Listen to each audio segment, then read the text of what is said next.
एक समय की बात है। एक छोटे से गांव में एक बूढ़े आदमी नामक रामू और उसकी साथी बुधिया बसते थे। वे दोनों अपने जीवन के साथी थे, जिन्होंने मिलकर सारे जीवन की मुश्किलें और सुख दुख को सामना किया। रामू एक समझदार और जीवन के अनुभवी आदमी थे, जबकि बुधिया एक समझदार और धैर्यशील महिला थी। रामू और बुधिया का संबंध एक दूसरे के साथ बहुत पुराना था। वे एक दूसरे के साथ सुख दुख के सारे पलों को साझा करते थे। जब भी कोई समस्या आती, वे मिलकर उसे हल करने का तरीका ढूंढते थे। इस छोटे से गांव में रहने वाले लोग उन्हें एक आदर्श जोड़ी मानते थे। एक दिन गांव में एक बड़ा मुद्दा उठा।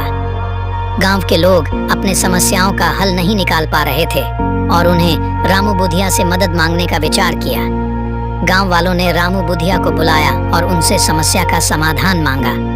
रामू और बुधिया ने मिलकर समस्या का समाधान निकाला और गांव वालों को उससे बड़ा सबक सिखाया, साझा करने और मिलकर समस्याएं हल करने का महत्व। इसके बाद से रामू और बुधिया ने गांव में एक समृद्धि और एकता की भावना बनाए रखी।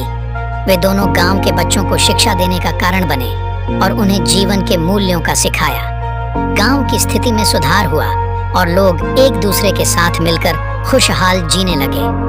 समय के साथ रामू और बुधिया बूढ़े हो गए, लेकिन उनका साथीपन और समर्थन हमेशा बना रहा।